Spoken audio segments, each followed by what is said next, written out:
Bonjour à tous, bienvenue sur mes vidéos Mélanie Medium. Aujourd'hui une thématique très attendue puisqu'il s'agit du bas astral. Alors le bas astral, effectivement le titre de cette vidéo est celui-ci. C'est un terme que j'évite d'employer parce que je ne l'aime pas. Je ne l'aime pas parce que je le trouve péjoratif et parce que je n'y mets pas forcément la même chose que tout le monde. C'est donc la raison de ma vidéo et c'est donc ce que j'ai envie de partager avec vous aujourd'hui. Évidemment, ceci n'est que ma vérité à un instant donné. Bon, quand même, au bout de 8 ans de médiumnité, j'en suis toujours à la même forme de pensée, à peu près à ce sujet. Mais voilà, qui sait, tout peut changer. Et c'est justement le propre de l'homme que d'évoluer. Voilà donc ce que j'ai envie de partager avec vous, ma façon de voir et de penser, mais surtout ma façon d'avoir et d'expérimenter encore aujourd'hui cette notion du bas astral. Alors effectivement, hein, depuis 8 ans, je ne me suis pas fait que des amis à ce sujet, parce que je ne suis pas forcément en accord avec les dogmes généralistes, je vais dire, qui parlent du bas astral comme... je vais aller dans leur sens, hein, je vais utiliser leurs termes plutôt, comme des entités négatives, néfastes, dangereuses, des démons, on parle encore aussi de larves, voilà, et puis des entités qui peuvent s'accrocher à vous, etc. Voilà comment, alors vraiment je vulgarise et je synthétise la chose, mais voilà comment est vu et décrit le bas astral de manière générale dans le monde ésotérique et médiumnique. Depuis que j'ai commencé, alors initialement je disais je n'y crois pas. Voilà, pendant très très longtemps, encore récemment, je disais moi le bas astral, je n'y crois pas. C'est vraiment quelque chose auquel je n'adhère pas du tout. Effectivement, j'en ai jamais fait l'expérience de ce genre d'entités négatives, dangereuses, etc. Et c'est pas du tout la lecture que j'ai. Je vais dire des défunts, des entités et de l'au-delà, on va dire, hein, ou de cette partie de l'au-delà. Donc effectivement, si on reprend les termes, alors l'astral, c'est un plan différent de celui du plan terrestre, je pense que là, jusque-là, vous me suivez, hein. Il n'y a rien de bien compliqué là-dedans. Et donc dans ce plan astral, il y aurait différents niveaux. Et donc il y aurait le niveau bas, ce que l'on appelle le bas astral. Si on s'en tient à ça, effectivement, jusque-là, je ne suis pas tout à fait en désaccord. J'aime pas cette notion de hiérarchisation, de niveau, etc. Mais il va sans dire que ça existe. Donc, il y a des notions de couches, etc. Donc, effectivement, ça, je ne reviendrai pas sur ça. C'est comme ça que ça fonctionne. Et donc, si on prend vraiment dans le sens strict du terme bas astral, là, je suis OK. Le problème, c'est tout ce qu'on met derrière, ou tout ce qu'on met dedans, comme vous voulez, qui me gêne, qui me dérange profondément. Et c'est vrai que je me positionne régulièrement sur ça, rapidement dans des vidéos ou en répondant à un message, etc. Mais je n'avais pas encore fait de vidéo là-dessus, et puis franchement, je vais vous avouer honnêtement, j'en avais pas envie. C'est pas du tout mon sujet de prédilection, mais à un moment donné, je me suis dit, il faut vraiment arrêter avec ça. Enfin, moi, c'est vraiment mon avis, hein, donc vous pourrez arrêter la vidéo, vous l'avez peut-être déjà fait d'ailleurs, quand vous le voudrez, parce que peut-être effectivement vous ne serez pas en accord avec moi, et c'est pas ce que je cherche. Je cherche vraiment là à vous expliquer ce qu'est ma vérité à un instant donné, mon expérience eh bien, de l'au-delà et des entités, dont le bas astral. Je vais vous expliquer comment moi je le vois. Et donc moi je trouvais important qu'on arrête de dramatiser, de négativiser, de rendre péjoratif ce terme, parce que, eh bien, effectivement, le bas astral existe, et effectivement, et là je vais peut-être en choquer plus d'un, il est nécessaire. S'il y a ce niveau, c'est qu'il y en a d'autres après, mais s'il est là, c'est que c'est un passage, entre guillemets, obligé. Je vous explique. Et puis voilà, c'est vraiment hyper important pour moi parce que j'ai tellement de retours de gens qui viennent me dire s'il vous plaît, vous pourriez regarder pour mon mari, pour ma femme, pour mon fils. On m'a dit qu'il était coincé, on m'a dit qu'il n'était pas dans la lumière, on m'a dit qu'il était dans le bas astral, on m'a dit que j'avais des entités collées sur moi. Et c'est ça ce que je veux arrêter. Stop. Arrêtez de faire peur aux gens. Là, je suis sérieuse, hein, vraiment. Hein. Alors, j'ai dans mon entourage, même assez proche, des gens qui continuent à penser comme ça et qui continuent à même travailler dans ce sens-là. C'est pas parce qu'on a des avis divergents que je leur parle plus. Mais c'est pas non plus pour autant que je vais dans leur sens. Et bon, voilà, si on peut éviter le sujet, ça m'arrange. Quand on ne peut pas l'éviter, ben voilà, on pose chacun nos points de vue avec différents angles de vue, justement, et c'est toujours intéressant. Mais pour le moment, effectivement, en tout cas, je reste sur ma position. Et je vais vous expliquer donc pourquoi. Pour moi, le bas astral, effectivement, est un passage obligé, dans le sens où, alors, je vais vous la faire courte, hein. Une âme, si vous voulez, c'est comme une immense boule à facettes. Je l'ai déjà dit, j'aime bien utiliser cette image quand je fais référence à la notion d'âme. Cette boule à facettes, elle va venir poser des petits morceaux de facettes comme ça sur Terre régulièrement. Donc, elle va venir en poser, je sais pas moi, une quinzaine, enfin je sais pas, bref. C'est ce qu'on appelle les vies, alors antérieures ou futures, ça dépend où on se situe, hein, dans le temps, la notion de temps. Enfin, bref, donc il va y avoir plusieurs passages comme ça, et ce sont tous ces passages mis bout à bout qui vont former cette boule à facettes. Et donc ce sont toutes ces différentes facettes qui vont permettre à l'âme d'évoluer. Parfois je donne aussi la notion d'un puzzle, avec toutes les pièces de puzzle, et il faut le reconstituer ce puzzle. Donc on va vivre des choses diverses et variées. Si je reprends l'image de la boule, et on peut même imaginer donc plus simplement, pas en 3D, mais juste un cercle, eh bien, cette âme, elle va évoluer. Elle va partir, par exemple, du haut, enfin, peu importe. Hein. Et donc, elle va faire le tour, comme ça, et il faut qu'elle arrive jusque à nouveau en haut, voilà, en faisant ce circuit. Pour arriver comme ça, jusque de l'autre côté, elle va vivre plein de choses. Et tant qu'elle n'est pas arrivée à peu près là, on va dire, tant qu'elle est ici, par exemple, elle est considérée comme une jeune âme. Une jeune âme, c'est une âme qui n'a pas encore suffisamment d'expérience pour, par exemple, travailler sur certaines émotions, travailler sur l'éveil spirituel, travailler sur la colère, l'agressivité. C'est une âme jeune qui a encore peu d'expérience sur Terre. Et donc il va lui falloir avancer à cette petite âme pour passer chez ce qu'on appelle les vieilles âmes, des âmes qui ont déjà engrangé beaucoup d'informations, beaucoup de connaissances, et qui, une fois revenues sur Terre pour une nouvelle vie, on ne va pas forcément s'en souvenir de tout ce qu'on a vécu, sinon ça serait trop facile ou trop douloureux. Mais en tout cas, on va avoir des réactions, des comportements, on va avoir un certain éveil, une certaine prise de recul qui sera bien différent d'une jeune âme. Hein. Alors, ces jeunes âmes, eh bien, alors elles sont venues une fois sur Terre, elles repartent, il y a de très fortes chances, enfin moi c'est comme ça que je le vois et que je le ressens, qu'elles passent par le bas astral. Pourquoi ? Alors, qu'est-ce que je mets derrière le bas astral de ce fait ?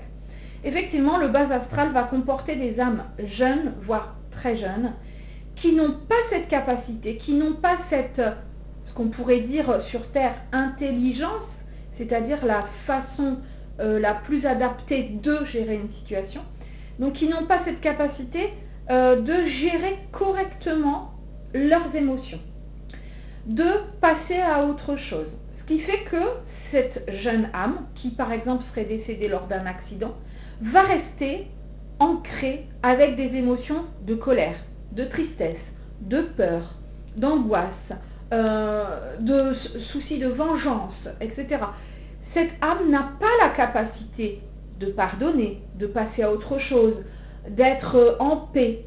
C'est pas encore dans ses capacités.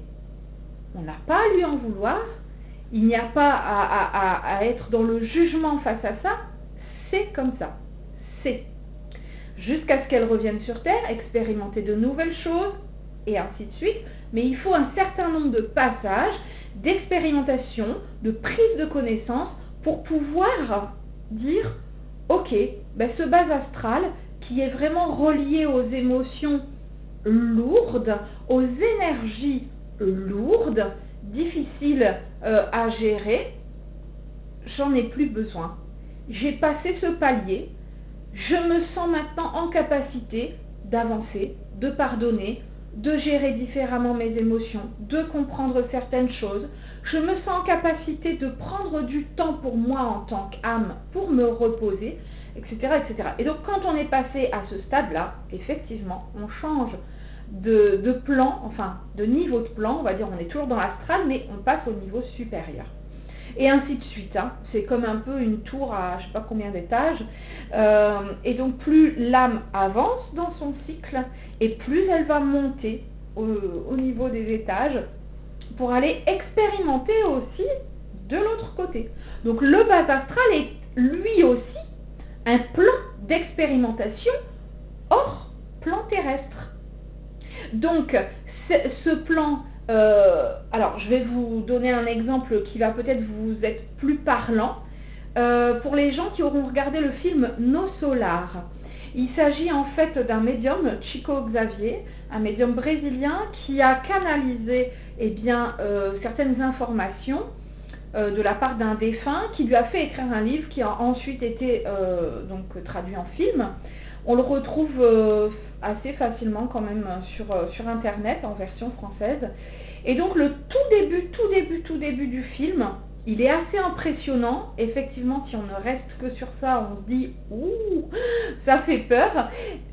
C'est ça, le bas astral. Donc on voit cet homme qui est arrivé dans un endroit, alors bon, ils l'ont imagé comme noir, sale, c'est lugubre. On voit d'autres âmes, ce qu'on appelle des âmes errantes. Alors ça c'est pareil, c'est des termes pour moi, pour le tout un chacun, qui font peur. Parce que je trouve que si on dit, et là j'ai eu le cas ces jours-ci avec un monsieur qui est venu tout paniquer en me disant, on m'a dit que la défunte finalement était entre deux, elle est perdue, enfin bref. Non, les gens ne sont pas perdus là-bas, ils sont perdus eux-mêmes en fait. C'est qu'ils ne savent pas comment sortir de là. Comment sortir de là, c'est en étant dans l'amour. Voilà, tout simplement. Pour nous, ça nous paraît simple, mais pour une âme qui a vécu des choses difficiles peut-être sur Terre, ou qui n'a pas eu encore accès à certains aspects de la compréhension, eh bien, c'est compliqué de voir cette porte ouverte vers laquelle on peut aller tout simplement. Et puis parfois certains la refusent parce que ils sont encore très attachés à ces émotions terrestres. Et c'est aussi pour ça qu'on l'appelle le bas astral, parce que c'est le plan le plus proche de celui du plan terrestre. Voilà pour ma petite explication de la façon dont je vois le bas astral. Donc effectivement, ce ne sont pas des âmes qui sont perdues, ce ne sont pas des âmes errantes, ce ne sont pas des âmes méchantes, dangereuses. Il n'y a pas de démons. Ça c'est dans, j'ai envie presque de dire, la mythologie chrétienne. Il s'agit juste d'âmes qui expérimentent encore les difficultés terrestres, les émotions terrestres, et qui ont du mal à s'en détacher. Alors effectivement, vous allez me dire, oui, mais à ce moment-là, quelqu'un, un défunt qui est décédé dans la colère et qui reste dans la colère, il est dangereux. Non, pas vraiment. C'est pas qu'il est dangereux, ou alors pour lui-même, parce qu'il n'arrive pas à avancer. Mais effectivement, il peut... je me souviens d'une situation avec une médium qui m'a dit, cette nuit, j'ai été balancée contre le mur. Alors, c'est vrai que c'est impressionnant. Bon, c'est très rare, déjà, je préfère le repréciser, parce que ça arrive beaucoup dans les films. Dans la vraie vie, c'est quand même déjà beaucoup moins présent. Et quand ça arrive, ça n'est pas, si vous voulez, forcément contre le médium. Là, c'était pas contre la médium. Ce qu'il y a, c'est que cette entité, ce défunt, il a besoin de communiquer, il a besoin de la sortir, cette colère. Comment voulez-vous qu'il s'en détache? Donc il faut qu'il s'en débarrasse, et effectivement, ça peut créer une boule d'énergie, je vous la fais un peu simplifier, qui va, à un moment donné, paf, balancer, c'est comme s'il allait vomir quelque chose dont il a un trop-plein. Donc il faut qu'il puisse s'en sortir, et donc le seul moyen de s'en sortir, c'est d'essayer de le communiquer. Le problème, c'est que quand on est réceptif à ça, alors parfois on s'en rend même pas forcément compte, quand on est réceptif à ça, eh bien on peut se retrouver, bon bah, dans des cas très extrêmes, projeté contre le mur, mais on peut se retrouver malade, mal à l'aise, avec une drôle de sensation, on peut se retrouver soi-même en colère. Et alors là, pourquoi? Vous allez me dire, mais comment c'est possible? Parce que par exemple, une entité serait présente dans le lieu, c'est ce qu'on appelle une entité résiduelle, elle est collée au lieu, soit parce qu'elle est décédée là, soit parce qu'elle est attachée à ce lieu, soit il peut y avoir plein de raisons diverses et variées, elle peut être aussi attachée à un meuble ou à un objet, donc pas forcément à votre maison, mais je ne sais pas, à un tableau que vous venez de racheter. Et donc cette entité, elle va venir, elle va rester très présente, je vous l'ai expliqué, hein, le bas astral est le plan le plus proche de celui du plan terrestre, donc elle a très peu de difficultés à venir et à être présente dans les lieux, et donc on peut ressentir cette énergie lourde, pesante, ressentir un mal-être. C'est ce qui arrive parfois dans certains lieux. Je me souviens être allée une fois à un anniversaire d'une cousine de mon mari, mais à l'époque on ne se connaissait pas encore, donc c'est la première fois que je l'ai rencontrée, première fois que j'allais chez elle. J'étais déjà médium à l'époque, mais bon, moi quand je suis dans ma vie entre guillemets de tous les jours, je suis pas médium, quoi. Je suis comme tout le monde en fait, hein. Et pourtant je me suis sentie très mal dans cette maison. Bon, effectivement j'ai compris après pourquoi, mais je sentais cette oppression, j'étais pas bien, j'avais besoin de sortir, et j'allais, alors c'était l'été donc ça tombait bien, mais j'allais régulièrement sur la terrasse parce que je me sentais vraiment mal, étouffée. Et ça, effectivement, quand on n'est pas médium, on peut le ressentir, mais sans forcément savoir mettre des mots là-dessus. Et puis on va pas forcément tout de suite penser à, même moi, hein, là à l'heure d'aujourd'hui, je ne mets pas tout derrière le compte de la médiumnité. Donc effectivement, parfois je suis dans un lieu ou chez quelqu'un et je suis pas bien, mais je sais pas forcément pourquoi. Et parfois c'est seulement après où je me dis, ouais, ça devait pas être terrible ici, hein, voilà, il devait y avoir des choses particulières. Voilà comment un défunt peut, du bas astral au plan terrestre, continuer à diffuser une certaine énergie. Toujours est-il que ce défunt, il en a besoin. Parce que, je vous l'ai dit, il a besoin de s'en sortir, il a besoin d'évacuer cette tension, il a besoin d'évacuer cette colère, cette tristesse, etc., etc. Et donc parfois, effectivement, certains défunts peuvent coller des vivants. Alors, coller, c'est un bien grand mot, hein, ils ne vont pas s'accrocher à votre épaule ou à votre dos, c'est pas tout à fait comme ça que ça fonctionne, mais ils ont tellement ce besoin de communiquer, de sortir les choses, que s'ils ont senti en vous, alors, deux possibilités, soit une grande sensibilité, même si vous ne vous dites pas médium, hein, même si vous n'avez jamais eu d'expérience médiumnique ou ésotérique, vous pouvez avoir quand même une certaine sensibilité, et ce défunt peut, entre guillemets, s'accrocher à vous parce qu'il a envie de parler, il a besoin d'avancer, il a besoin d'évoluer, peut-être même qu'il a besoin d'un soin, hein, ce qu'on peut appeler un petit peu, j'y reviendrai après, mais un passage d'âme. Bon.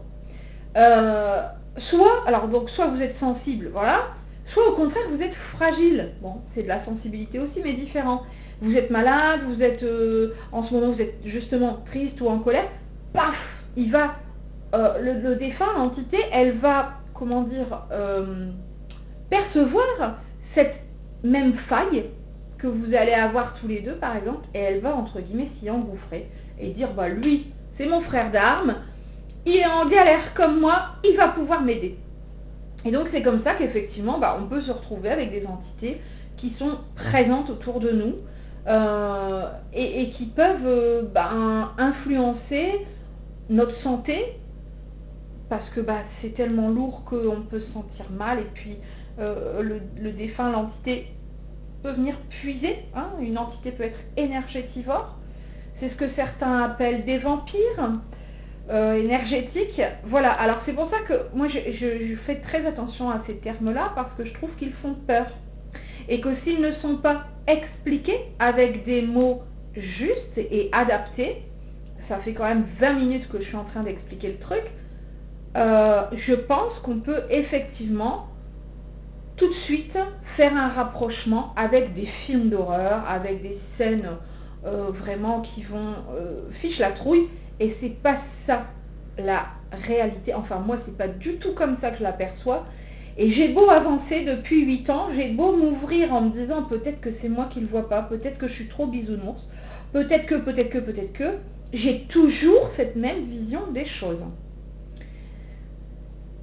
Ça, c'est ce que j'essaye de vous donner de manière la plus concrète possible, mais je vais vous donner encore une autre version après. Donc voilà pour ce qu'il en est du bas astral, de ma façon de voir les choses. Alors effectivement, moi aussi, j'ai déjà expérimenter le bas astral, dans le sens où je me souviens par exemple être allée faire un soin dans une maison parce qu'une dame y était décédée et puis l'ambiance était un peu lourde. Je ne le fais jamais, mais là c'était des membres de ma famille, donc voilà, j'ai voulu les aider au mieux, hein. Et effectivement, dans une pièce en particulier, j'ai dit waouh, et les gens m'ont confirmé, ils m'ont dit on ne peut plus dormir dans cette pièce. C'était une chambre, hein, mais il n'y a plus personne qui y dort. Donc le jeune homme qui dormait avait changé de chambre, ou alors il était là très rarement. Et sa sœur disait moi de temps en temps je veux venir, je ne peux pas rester dormir dans cette pièce, je ne suis pas bien. Bon, ils n'avaient pas fait du tout le rapprochement, mais quand je leur en ai parlé, c'est là qu'ils m'ont dit ah bah oui, en effet, il n'y a plus personne qui dort là depuis des mois. Et effectivement, un autre défunt de leur famille qui avait vécu une mort très particulière et assez brutale, alors c'est ce qu'on pourrait dire hanter les lieux. Pareil, je ne vais pas vous dire ça concrètement parce que ça fait peur. Hanter, enfin voilà, on parle de quoi là? On parle de fantômes, on parle de films d'horreur, on parle de... Voilà, et puis l'imaginaire collectif là, ça y est, ça a fumé quoi. Mais effectivement, donc plus concrètement, ce défunt, il était toujours accroché au lieu parce qu'il était toujours accroché aux gens de sa famille. Il avait besoin de leur parler, il avait besoin d'évacuer la colère qu'il avait en lui. Et moi, je l'ai ressenti dans cette pièce très fortement. Donc, c'est comme ça qu'on se retrouve aussi avec ce qu'on appelle les équipes de chasseurs de fantômes. J'aime pas non plus ce terme. Je suis peut-être un peu une rebelle du vocabulaire et de la langue française, mais de où on va chasser les fantômes? Non mais, oh, chacun à sa place, hein. On va pas les chasser, on peut les accompagner, on peut les aider, on peut les écouter, mais les chasser, c'est hors de question. Enfin, moi je marche pas là-dedans. Ce qui fait que les équipes qui m'appellent en me disant, parce que c'est déjà arrivé plein de fois, on voudrait faire une expérience avec vous, on voudrait, t'es chasseur, comment tu envisages la chose? Oui, eh ben je ne viens pas. Voilà, et puis j'ai collaboré avec 2 équipes, enfin un monsieur et une équipe. Et voilà, si on s'entend sur le respect, moi c'est surtout ça qui est hyper important, des lieux, des défunts, des entités, des familles aussi, là ok quoi, là pourquoi pas, parce que sur le plan terrestre ça peut être très lourd, et effectivement pouvoir accompagner et cette famille qui est en difficulté et les défunts ou le défunt qui est en difficulté, ça me va super. Enfin, ça c'était avant, maintenant je le fais plus trop, enfin je le fais plus du tout d'ailleurs. Peut-être plus tard, mais là je pense que c'est pas ma mission en fait, voilà, chacun son truc. Donc pour revenir à nos petits moutons, ces entités du bas astral, elles ont besoin d'aide. Donc effectivement parfois c'est ce qu'on va appeler du passage d'âme. Alors moi je suis pas tout à fait d'accord non plus avec ce terme, vous allez dire elle nous fait suer celle-là avec je suis pas d'accord, parce que en fait l'âme elle est déjà passée. Pour moi, le passage, ça veut dire passer de l'autre côté. Donc, on n'a pas à faire de passage d'âme, en réalité. Si je veux vraiment être puriste au niveau du terme, on ne fait pas de passage d'âme. Excusez-moi. On fait du soin d'âme, ok. On fait de l'accompagnement aux défunts, ok. Mais on ne fait pas de passage. Excusez-moi, ils sont morts, ils sont déjà passés de l'autre côté. Donc, alors certains disent oui, mais on les fait passer dans la lumière. Non, mais la lumière, elle est déjà dans le bas astral, hein, je vous signale. C'est juste que les défunts ont choisi de rester là. ou ils n'ont pas réussi à faire autrement. Donc, qu'on me dise, je vais les aider à avancer et à passer à un autre niveau, ok. Mais qu'on me dise pas, je les fais passer dans la lumière, c'est pas ça. Excusez-moi, le deuxième étage, il est... Enfin, forcément, vous allez me dire, bah, c'est plus lumineux que le bas astral. Oui et non, tout est une question de vision des choses. On est dans la lumière du moment où on décède. Mais après, quand on décède, on fait un choix de rester prostré, de rester en colère, d'avancer, de retrouver des proches, voilà. Donc personne n'est coincé, si ce n'est de son propre choix. On les agrippe pas pour qu'ils restent dans le bas astral, hein. C'est leur choix à un moment donné, ou si ce n'est pas leur choix, c'est parce qu'ils savent pas faire autrement, ou aller ailleurs, ou comment faire pour aller ailleurs. De toute façon, excusez-moi, je bois un petit peu d'eau, parce qu'à force de papoter, voilà. De toute façon, on n'est pas, comment dire, on n'est pas ni les seuls ni les premiers à leur proposer cette porte ouverte de l'autre côté. Dès qu'ils arrivent, on leur propose. Soit ils ne la voient pas, ils ne sont pas en capacité parce qu'ils sont, voilà, obnubilés, les yeux fermés sur leur tristesse, leur colère, leur rancœur, leur difficulté, ils pensent parfois même encore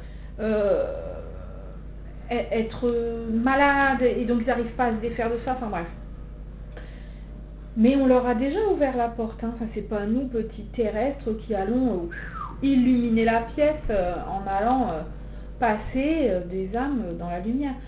On va peut-être effectivement à un moment donné les accompagner, leur donner la main et leur dire tu as le droit, tu peux passer de l'autre côté, vous êtes en capacité de, on vous attend, parce que effectivement parfois ils sont là, ils attendent et puis ils savent pas. Donc qu'on soit des accompagnateurs de l'au-delà, pourquoi pas, hein, mais moi j'insiste sur ça, je trouve que les termes sont tellement, après on les utilise tellement, je vais dire mécaniquement, c'est pas expliqué aux gens. J'ai encore eu un retour là ce week-end, enfin en retour de week-end, là, mardi, la personne me disait ben elle est pas dans la lumière, elle est coincée, c'est ce que m'a dit la personne. Ok, est-ce que cette personne vous a expliqué? C'est ça en fait qui me gêne. C'est qu'est-ce qu'on met derrière les mots qu'on emploie, et je pense que ça, c'est notre travail de travailleur de lumière, que d'être dans l'explication. C'est comme un chirurgien qui va vous dire, je ne sais même pas parce que je ne suis pas chirurgien, mais enfin je vais vous donner un exemple sûrement très basique, mais ah ben on va devoir vous faire une cœlioscopie. Ok, c'est quoi une cœlioscopie? Comment ça marche? Qu'est-ce qui se passe après? Voilà. Et ben nous, travailleurs de lumière, on ne doit pas fonctionner de la même manière. On ne doit pas dire voilà c'est bon, je lui ai fait un soin, voilà c'est bon, je l'ai passé dans la lumière, je vais vous faire un dégagement. En fait, non, il faut mettre des mots sur les mots, il faut expliquer. Si on pense effectivement que le défunt est dans le bas astral, déjà moi j'évite d'utiliser le terme, je dis ben il est encore dans des sentiments de colère. Si vous regardez mes vidéos de contact défunt, ça m'arrive de le dire, hein. Mais je ne dis pas votre papa, votre maman, votre frère, votre soeur, il est coincé, il n'est pas dans la lumière, il est dans le bas astral. Mais vous imaginez, enfin je sais pas, est-ce que vous imaginez après la contrariété? Moi j'ai une dame, faut quand même, ça va loin, il faut quand même le comprendre, hein, qui s'est retrouvée en psychiatrie dépressive après une séance de médiumnité parce qu'on lui a dit que effectivement le défunt qu'elle a contacté était coincé, qu'il n'était pas dans la lumière, qu'il était dans le bas astral. Ok, super. Et que de toute façon, on ne pourrait pas communiquer avec, alors ça c'est pareil, parce qu'il était coincé et que c'était pas une bonne âme. Mais est-ce que ces médiums se rendent compte de l'impact qu'ils peuvent avoir sur la vie d'une personne et puis les vies de plusieurs personnes dans une famille? Donc autant on peut avoir un impact très positif. J'ai encore reçu là un message d'une dame qui a fait une séance il y a bien 2 ans avec moi, qui me dit si vous saviez l'impact que ça a eu dans ma vie et dans notre vie, la vie de la famille, parce qu'il s'agissait d'un jeune qui était décédé, elle me dit ça a changé notre vie en bien. Ah ben génial, mais ça peut être aussi dans l'autre sens. Donc attention, alors je ne dis pas qu'il faut être complaisant. Moi, quand vraiment le défunt a du mal à communiquer, et dans la tristesse, et dans la colère, je le dis. Et je dis clairement, je vais l'aider. Je vais finir la séance et puis je vais l'accompagner. Je vais continuer à discuter avec. Je vais lui faire un soin. Voilà. Mais en aucun cas, je viens paniquer la famille. Et c'est ça l'objet de ma vidéo. C'est de rassurer les personnes qui ont pu avoir des contacts médiumniques où on leur a dit de but en blanc, bah, je ne peux pas parler avec lui parce qu'il est dans le bas astral. Déjà, on peut toujours parler avec une âme. Déjà, même une âme ici incarnée, moi je peux parler avec la mienne, je peux parler avec celle de mon mari qui est là, ici présent. Donc ça c'est un autre sujet, un autre débat pour lequel je me suis déjà fait insulter aussi. Mais c'est comme ça. Donc là, c'est pareil. On peut, que la personne soit dans le bas astral ou pas, on peut communiquer avec. Effectivement, ça sera un petit peu plus compliqué. Effectivement, il faudra peut-être un peu plus de temps. Ou au contraire, on n'aura pas beaucoup de temps parce que la personne aura peu d'énergie. Effectivement, il y a de grandes chances qu'on doive l'accompagner, si on veut bien faire son travail, pour peut-être essayer de la faire avancer de l'autre côté. Mais ça reste son choix. Donc après, ce sera un choix d'âme à elle de voir et d'avancer. Et puis ça reste aussi un choix d'évolution. Si elle est au niveau des jeunes âmes, ça risque d'être encore un peu compliqué. Mais on aura peut-être fait avancer un petit peu cette âme de l'autre côté. Toujours est-il que voilà, pour moi c'est quelque chose qui était important d'expliquer, c'est qu'on ne peut pas se contenter de dire des choses comme ça. Et on ne peut pas effectivement laisser la personne avec ce terme de base astrale sans lui avoir expliqué ce qu'on en pense. Alors effectivement, après, comme la plupart des gens pensent que le base astral, et des médiums, là je parle des médiums, des thérapeutes, est uniquement fait de démons, d'âmes dangereuses, négatives et de larves et d'âmes errantes, c'est compliqué. C'est sûr que si vous expliquez ça comme ça, c'est peut-être encore pire que mieux. Je dis pas que je détiens la vérité, je le redis comme je l'ai déjà expliqué en début de vidéo, mais je vous explique mon expérience, je vous explique ma façon de voir les choses. Dans le film et dans le livre Nos Solar, c'est exactement comme ça aussi que Chico Xavier l'explique, parce que ce monsieur, il est dans le bas astral, il est, entre guillemets, dans cet entre-deux, entre la Terre et le... C'est même pas un entre-deux, mais... Et entre un autre monde, en fait, on va dire. Hein. Et il faut qu'il réfléchisse, il faut qu'il avance. On vient le chercher, il refuse. Une fois, deux fois, trois fois, je crois. Et puis, il finit par y aller. Mais c'est très bien illustré. C'est comme ça que ça fonctionne, c'est comme ça que je l'ai perçu, c'est comme ça que d'autres médiums le perçoivent.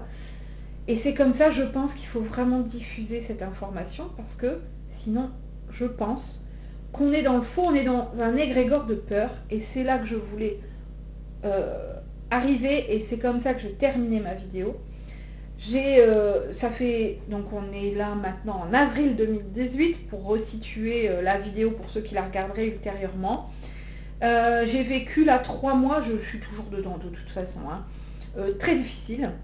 Et à un moment donné, moi aussi je me suis dit, mais purée, c'est pas possible. Il y a un truc, soit dans la maison, soit on m'a jeté un sort, où il y a une entité malfaisante qui me veut du mal, enfin bref.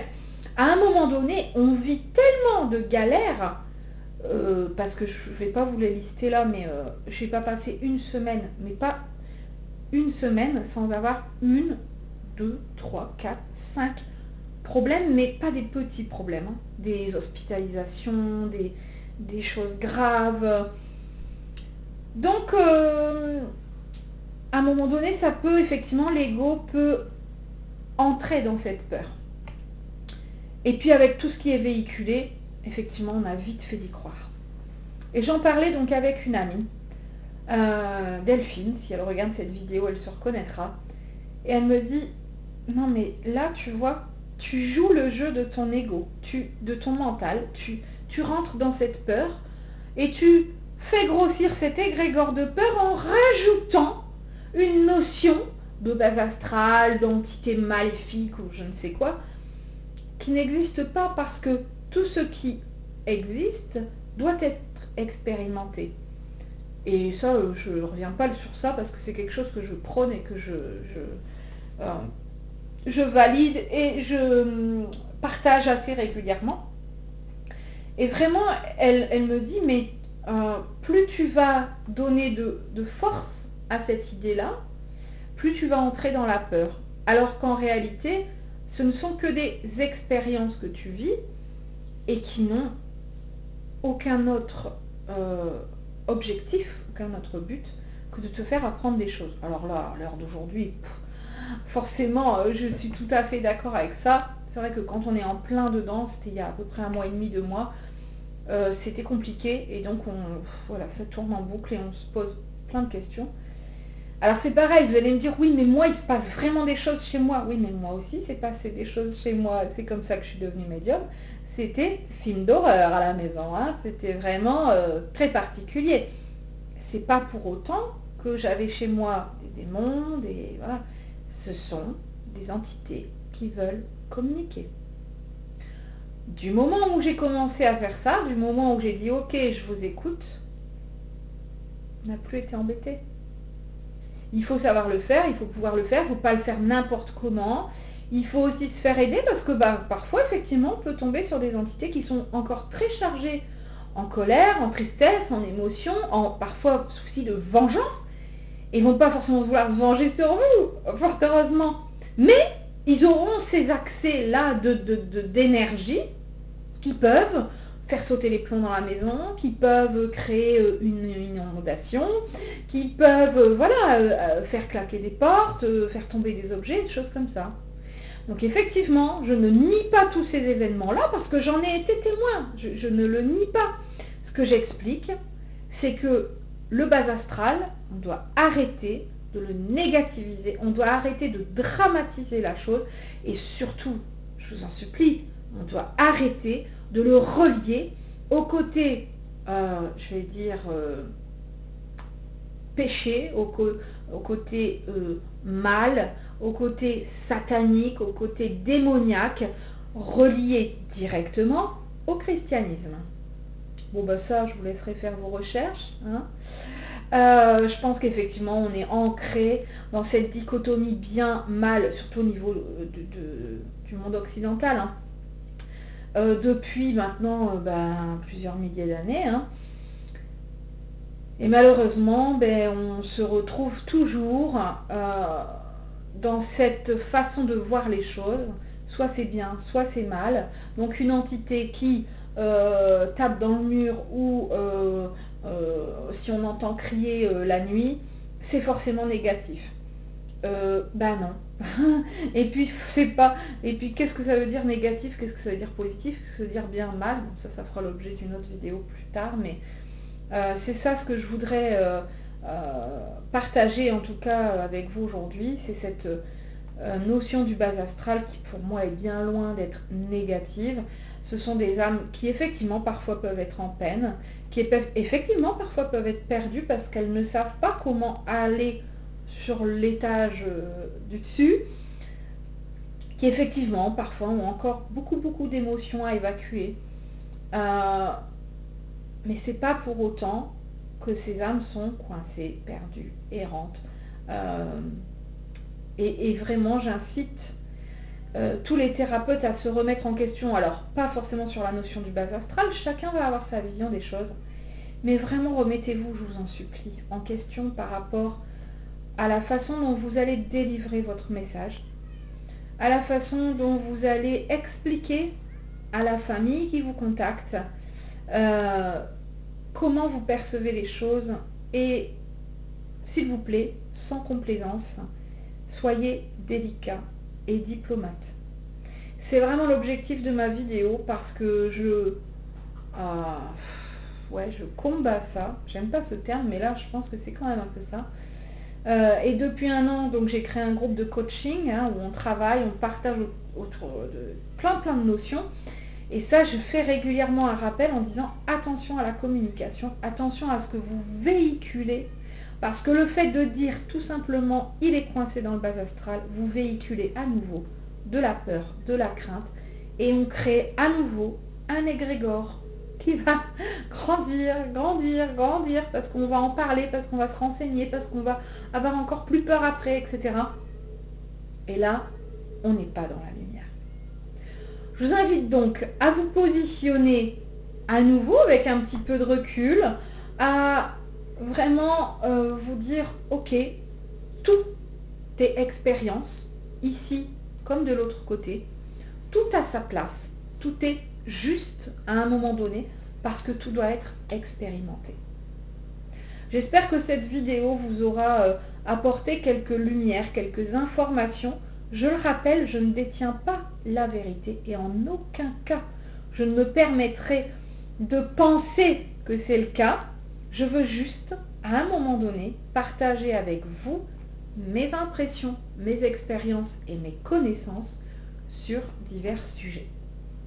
Je vous remercie tous de votre fidélité, de votre engouement pour mes vidéos. On arrive là, donc en avril, début avril 2018, presque à 10 000 personnes qui me suivent sur YouTube, qui se sont abonnées à ma chaîne.